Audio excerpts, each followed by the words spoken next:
Welcome back to Havana Media. My name is Boniface Owino, and as usual, I'm going to be your host for today. Now, in as much as there are a lot of questions, there are many questions without answers concerning the death of the late, that is General Francis OGOLLA. There are a lot of questions that people are asking, and everyone is asking himself a lot of questions. But there are 2-3 questions that I want us to ask ourselves here. And my first question is this, that since when did the general himself travel or fly without his personal assistance? That is the first question.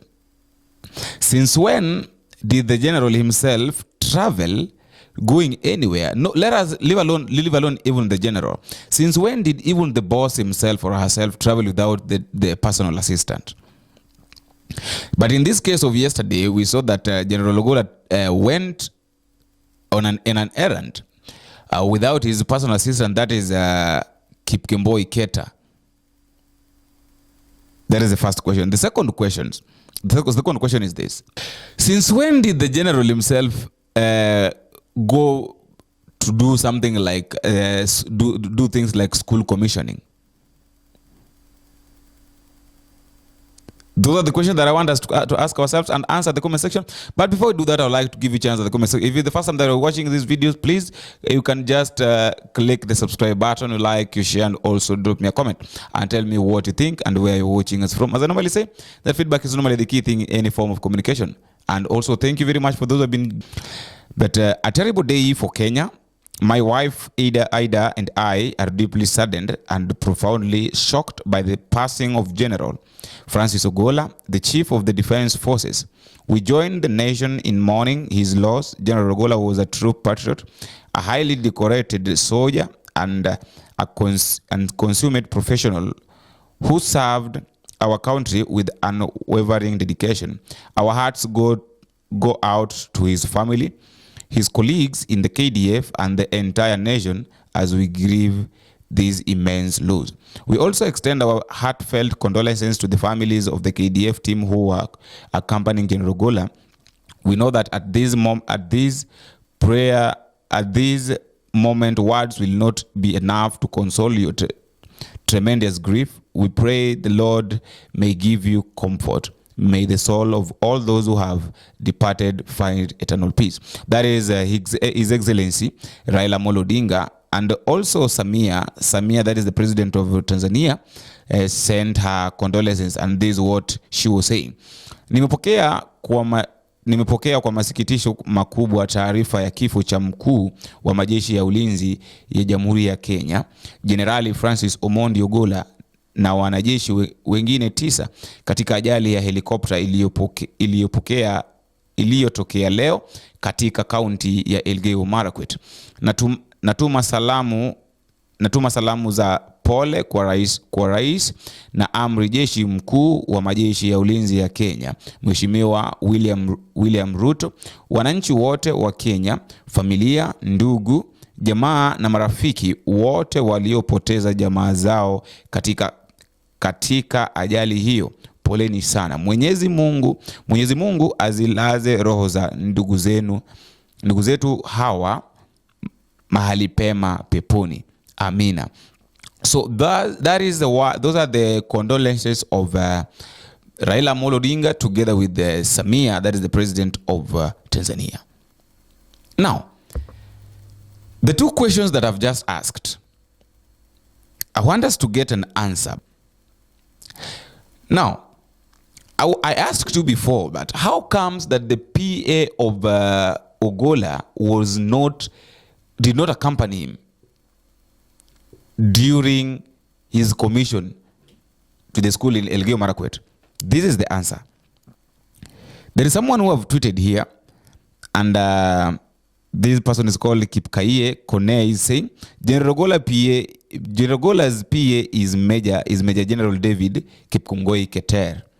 My first instinct was to check if he was accompanying the boss. You see, a full general does not travel with a delegation, where the next rank is less than Major General because his own assistants are Major Generals. I want us to understand this thing here. We know very well that Major General cannot travel, or the general himself cannot travel without his Major General, because his personal PA is normally the Major General. So there is no single day that general himself will travel anywhere without his assistant, that is the Major General. Without the delegation, he can travel with all the leaders, all the generals, but the main person with all the captains and all the assistants, all those the lieutenants, like the way they traveled. But now yesterday, Major General, that is Kemboi Keter, was missing. He was not among the people that accompanied General OGOLLA. And this is what Kemboi goes on and says. Besides that, generals don't die in chopper crashes. The intelligence, mechanical support, and logistical preparation that goes into the CDF's travel is similar to the president's. The finest aircraft, the latest instruments, up-to-date weather reports, and real-time ground SITREPs accompanying the CDF's travel. If you accept that the CDF, who is also the finest fighter pilot in the history of the Kenya military, can just crash, then it means that the president's plane, or the president also can crash. So what does this mean? This thing means that anybody or anything that happens, or any mechanical engineering that is supposed to be done for the presidential chopper, for the president's aircraft or chopper, is supposed to be done to the general. So it means that just the way I said, that there are a lot of questions that are still at stake without answers. First of all, the personal assistant did not travel with him. Secondly, the people that travel with him were of lower rank. Is the general supposed to travel with the personal? That is the Major General. But the Major General was nowhere to be seen, did not travel with him. There is something that I remember. There is someone who I will not mention his name, but this is something that this guy tweeted. Raila Odinga has been in this country for many years, and he always tread carefully with the people who he sees as enemies. And that is why they have never managed to kill him through a helicopter crash. Unfortunately, most of Luos like Raymond Omolo, Eliud Owalo, Jalango, David Ochieng, etc., whenever warned by Raila Odinga to tread carefully, they judge him as a hater. When Tom Mboya refused to listen to Jaramogi Oginga Odinga when he was told to tread carefully, and he refused to listen, the aftermath shocked Luos. This same Raila Odinga advised the late Chief of Defense Force to resign from KDF and continue with his normal life. He refused. Now look at where we are. So it's like this guy was talking about the people that Raila Odinga has been advising concerning trading with these people, with the government in short.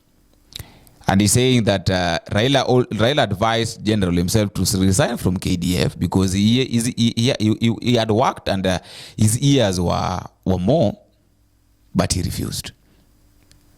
And I remember there's a clip that I played yesterday, and I'll play it again. I don't know how people will take it, and I don't know how people take it.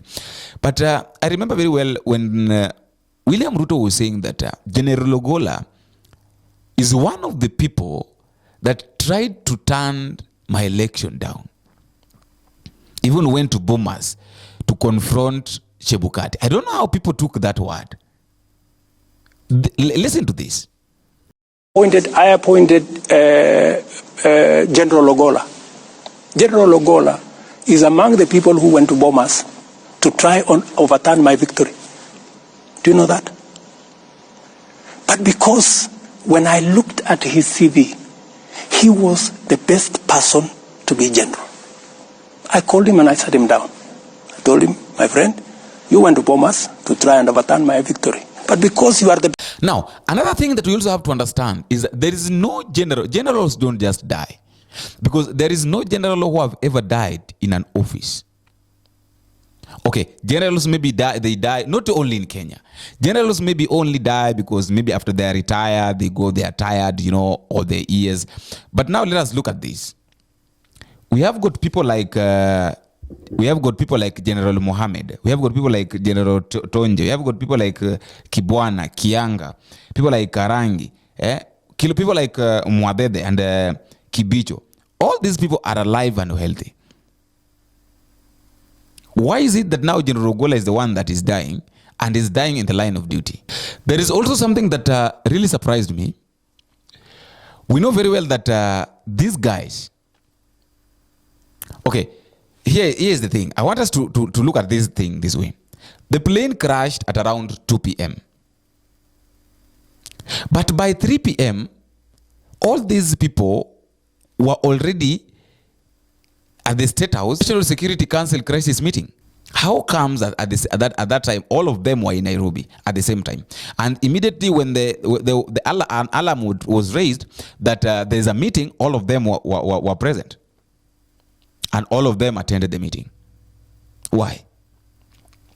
But all in all, General OGOLLA has died together with the Lieutenant Litali. You can see the way the guy was very happy with his fellow soldiers dancing here and there, singing. They have died together with the other 8, other 7. That makes together with the other officers, KDF officers.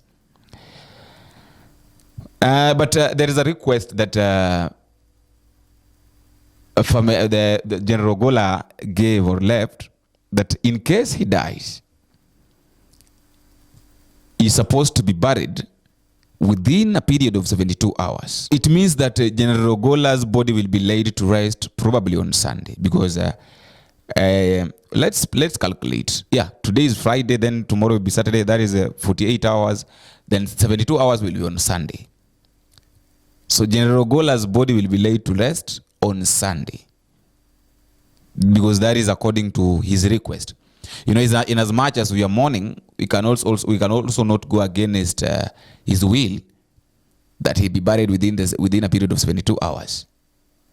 And you know, in Kenya, he was a leader, he was a great general, so everything is possible, and the plans are going on. So those are the things that I just wanted us to look at. That how comes these things are happening this way? How comes? Another thing here that there's one photographer, the video and photographer by the name Frankford Magire is the only survivor. Is among the survivors that survived during the plane crash, during the chopper crash, and he's saying that he jumped when he sensed that there's danger coming. He jumped over.